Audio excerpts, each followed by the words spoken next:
ನಮಸ್ತೆ ವೀಕ್ಷಕರೇ, ಮತ್ತೊಮ್ಮೆ ನಿಮಗೆ ನಮ್ಮ ಯೂಟ್ಯೂಬ್ ಚಾನಲ್ ಕಾರ್ಯಕ್ರಮಕ್ಕೆ ತಮಗೆಲ್ಲ ಸ್ವಾಗತ ಸುಸ್ವಾಗತ.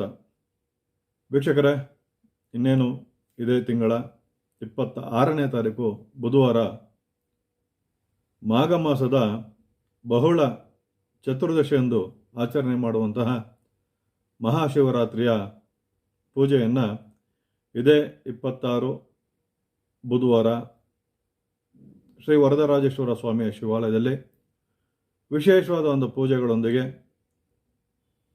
ರುದ್ರಾಭಿಷೇಕಗಳೊಂದಿಗೆ, ಕ್ಷೀರಾಭಿಷೇಕದೊಂದಿಗೆ, ಪಂಚಾಮೃತ ಅಭಿಷೇಕದೊಂದಿಗೆ ಶ್ರೀ ಶಿವನಿಗೆ ಅಭಿಷೇಕಗಳನ್ನ ಮಾಡಿ ಪೂಜೆಯನ್ನು ನೆರವೇರಿಸುವಂತಹ ಕಾರ್ಯಕ್ರಮವನ್ನು ಶ್ರೀ ವರದರಾಜೇಶ್ವರ ಸ್ವಾಮಿಯ ಶಿವಾಲಯದಲ್ಲಿ ನಾವು ಹಮ್ಮಿಕೊಂಡಿದ್ದೀವಿ. ಶಿವರಾತ್ರಿಯ ಆಚರಣೆಯನ್ನು ನಾವು ಯಾಕೆ ಮಾಡಬೇಕು, ಶಿವರಾತ್ರಿ ಆಚರಣೆಯ ವಿಶೇಷತೆ ಏನು, ಇದರ ಹಿಂದಿರುವಂತಹ ಪುರಾಣಗಳ ಕಥೆಗಳೇನು ಅನ್ನೋದನ್ನ ನಾವು ನೋಡ್ತಾ ಬರೋಣ. ನಾವು ಶಿವರಾತ್ರಿಯ ಜಾಗರಣೆ ಆಚರಣೆ ಮಾಡುವಾಗ ಅನೇಕ ರೀತಿಯಾದ ದಂತಕಥೆಗಳು ನಮಗೆ ಪುರಾಣದಲ್ಲಿ ಕಂಡುಬರುತ್ತೆ. ಸ್ಕಂದ ಪುರಾಣದಲ್ಲಿ ಕಂಡುಬರುತ್ತೆ, ಪದ್ಮ ಪುರಾಣದಲ್ಲಿ ಕಂಡುಬರುತ್ತೆ, ಲಿಂಗ ಪುರಾಣದಲ್ಲಿ ನಮಗೆ ಕಂಡುಬರುತ್ತೆ. ಇದರಲ್ಲಿ ಬಹಳ ವಿಶೇಷವಾಗಿ ಇರುವಂಥ ಒಂದು ಕತೆ ನಮ್ಮ ಪುರಾಣಗಳಲ್ಲಿ ಕಂಡುಬರುವಂಥದ್ದು, ಬ್ರಹ್ಮ ಮತ್ತು ವಿಷ್ಣು ಮಧ್ಯೆ ಯಾರು ಹೆಚ್ಚು, ನಾನು ಹೆಚ್ಚ, ನೀನು ಹೆಚ್ಚ ಅನ್ನೋ ರೀತಿಯಲ್ಲಿ ಒಂದು ವಾದ ವಿವಾದಗಳು ಜರುಗುತ್ತೆ. ಅಂಥ ಒಂದು ಸಮಯದಲ್ಲಿ ಶಿವನ ಹತ್ರ ಬರ್ತಾರೆ. ಆಗ ಶಿವ ಹೇಳ್ತಾನೆ,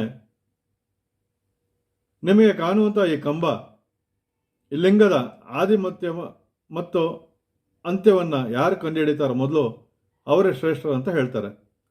ಅದಕ್ಕೆ ವರಾಹ ರೂಪನಾಗಿ ವಿಷ್ಣುವು ಕೆಳಮುಖವಾಗಿ ಹೋಗ್ತಾನೆ, ಹಾಗೆ ಮೇಲ್ಮುಖವಾಗಿ ಬ್ರಹ್ಮ ಹೋಗ್ತಾನೆ.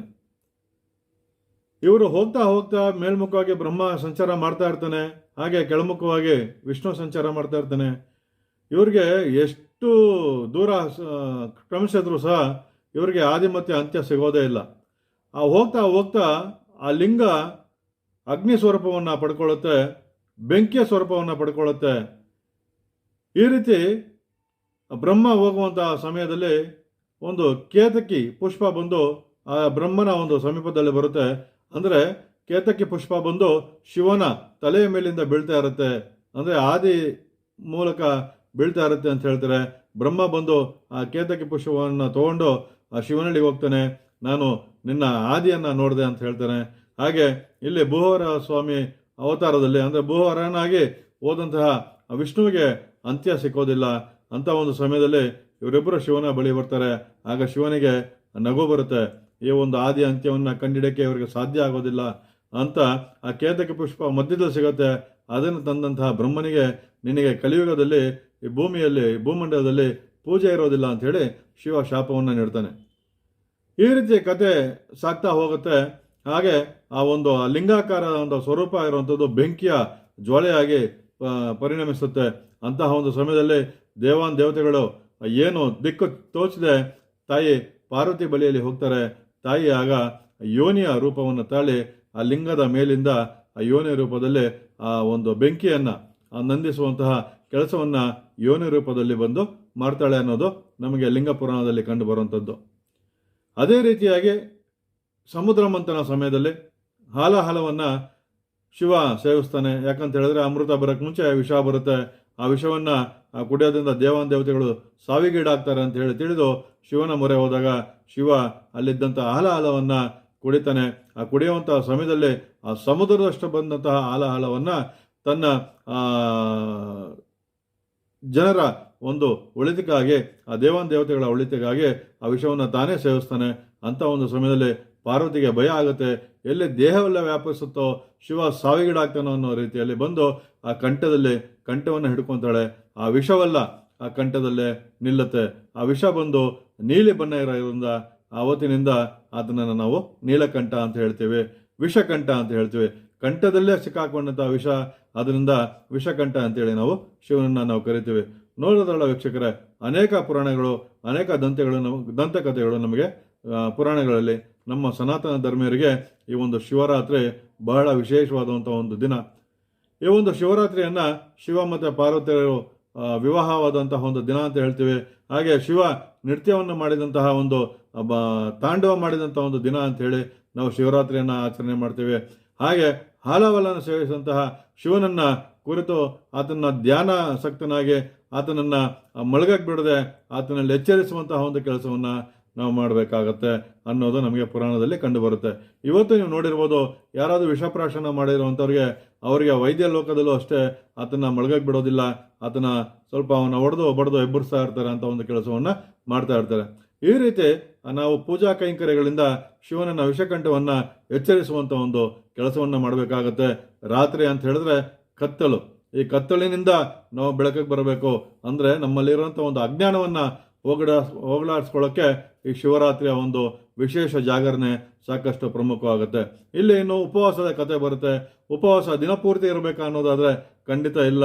ನೀವು ಉದಾಹರಣೆಗೆ ಇವತ್ತು ನಾವು ನೋಡಿರ್ಬೋದು, ಧರ್ಮಸ್ಥಳವನ್ನು ನಾವು ತಗೊಂಡಾಗ ಅಲ್ಲಿ ಮಧ್ಯಾಹ್ನ ಊಟ ಇರುತ್ತೆ, ರಾತ್ರಿ ಊಟ ಇರೋದಿಲ್ಲ.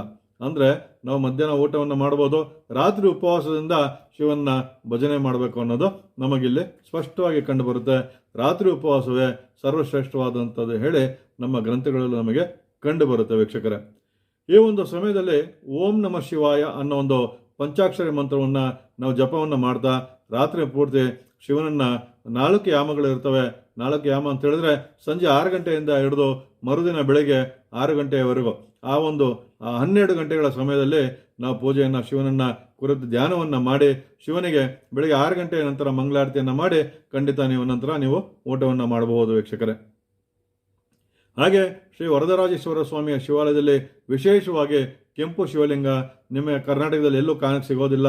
ಇಂಥ ಒಂದು ವಿಶೇಷವಾದ ಒಂದು ಕ್ಷೇತ್ರಕ್ಕೆ ಸಾಧುಗಳು, ಅಘೋರಿಗಳು, ಅನೇಕ ಭಕ್ತ ಮಹಾಶಯರು ಈ ದೇವಸ್ಥಾನಕ್ಕೆ ಭೇಟಿಯನ್ನು ನೀಡಿ ತಮ್ಮ ತಮ್ಮ ಅನುಭವವನ್ನು ತಮ್ಮಲ್ಲಿ ಹೇಳ್ಕೊಂಡಿದ್ದಾರೆ. ಅನೇಕ ಜನರಿಗೆ ಸಹಸ್ರ ಜನಕ್ಕೆ ಒಳ್ಳೆಯದಾದಂತಹ ಒಂದು ಕ್ಷೇತ್ರ ಶ್ರೀ ವರದರಾಜೇಶ್ವರ ಸ್ವಾಮಿಯ ಕ್ಷೇತ್ರ. ಈ ಒಂದು ಶ್ರೀ ವರದರಾಜೇಶ್ವರ ಸ್ವಾಮಿಯ ಒಂದು ಗಾಯತ್ರಿ ಮಂತ್ರ ಇದೆ. ಓಂ ಅಗ್ನಿಶಿಲಾಯ ವಿದ್ಮಹೆ ಶೀಘ್ರ ವರಪ್ರದಾಯ ಧೀಮಹಿ ತನ್ನೋ ವರದರಾಜೇಶ್ವರ ಪ್ರಚೋದಯಾತ್. ಓಂ ಅಗ್ನಿಶಿಲಾಯ ವಿದ್ಮಹೆ ಶೀಘ್ರ ವರಪ್ರದಾಯ ಧೀಮಹಿ ಓಂ ತನ್ನೋ ವರದರಾಜೇಶ್ವರ ಪ್ರಚೋದಯಾತ್. ಈ ಒಂದು ಗಾಯತ್ರಿ ಮಂತ್ರವನ್ನು 108 ಸಾರಿ ಪ್ರತಿನಿತ್ಯ ಹೇಳಿದ್ದೆ. ಆದರೆ ಖಂಡಿತ ಅನೇಕ ಜನರು ಈಗಾಗಲೇ ಇದರ ಮಂತ್ರದ ಉಪಯೋಗವನ್ನು ಪಡ್ಕೊಂಡಿದ್ದಾರೆ. ಖಂಡಿತ ತಾವು ಒಂದು ಪಠನೆಯನ್ನು ಮಾಡಿ ತಮ್ಮಲ್ಲಿರುವಂತಹ ಸಂಕಷ್ಟಗಳಿಂದ ದೂರ ಆಗ್ಬೋದು. ಹಾಗೆ ಇದೇ ತಿಂಗಳ 28ನೇ ತಾರೀಕು ಶುಕ್ರವಾರ ಅಮಾವಾಸ್ಯೆ ಇರೋದ್ರಿಂದ ಈ ಅಮಾವಾಸ್ಯೆಗೆ ನೀವು ಯಾರಾದರೂ ಅಮಾವಾಸ್ಯೆ ಹೋಮಕ್ಕೆ ನೀವು ಬುಕ್ ಮಾಡ್ಕೊಳ್ಳೋದಿದ್ರೆ ಈ ಕೆಳಗಿನ ಸಂಖ್ಯೆಗೆ ನೀವು ಕರೆಯನ್ನು ಮಾಡಿ. ಹಾಗೆ ಈ ಒಂದು ಶಿವರಾತ್ರಿಯ ದಿನ ರುದ್ರಾಭಿಷೇಕ, ಪಂಚಾಮೃತ ಅಭಿಷೇಕ ಮತ್ತು ಕ್ಷೀರಾಭಿಷೇಕಗಳನ್ನು ಮುಂಗಡವಾಗಿ ನೀವು ಬುಕ್ ಮಾಡ್ಕೋಬೋದು. ಅದಕ್ಕೆ ಒಂದು ಕೆಳಗಿನ ಸಂಖ್ಯೆಯಲ್ಲಿ ನೀವು ಕರೆಯನ್ನು ಮಾಡಿ ನಿಮ್ಮ ಹೆಸರನ್ನು ನೋಂದಾಯಿಸ್ಕೋಬೋದು. ಶಿವರಾತ್ರಿಯ ದಿನ ರುದ್ರಾಭಿಷೇಕ ಮಾಡುವಂಥದ್ದು ಬಹಳ ಶ್ರೇಷ್ಠವಾದಂಥದ್ದು. ಅನೇಕ ಜನ್ಮದ ಪಾಪಗಳಿಂದ ದೂರ ಆಗಬಹುದು ಅನ್ನೋದು ನಮ್ಮ ಗ್ರಂಥಗಳಲ್ಲಿ ನಮಗೆ ಕಂಡು ಬರುತ್ತೆ ವೀಕ್ಷಕರೇ. ಬನ್ನಿ ಶಿವರಾತ್ರಿ ಆಚರಣೆಗೆ ಶ್ರೀ ವರದರಾಜೇಶ್ವರ ಸ್ವಾಮಿಯ ದೇವಸ್ಥಾನದಲ್ಲಿ ನಾವೆಲ್ಲ ಕೂಡಿ ಶ್ರೀ ವರದರಾಜೇಶ್ವರ ಸ್ವಾಮಿಯ ಕೃಪೆಗೆ ಪಾತ್ರರಾಗೋಣ ಅಂತ ಹೇಳಿ ಈ ಕಾರ್ಯಕ್ರಮ ಮುಗಿಸ್ತಾ ಇದ್ದೀನಿ. ಮತ್ತೆ ನಿಮ್ಮ ಭೇಟಿ ಮುಂದಿನ ಕಾರ್ಯಕ್ರಮದೊಂದಿಗೆ. ಅಲ್ಲಿವರೆಗೂ ಧನ್ಯವಾದಗಳು.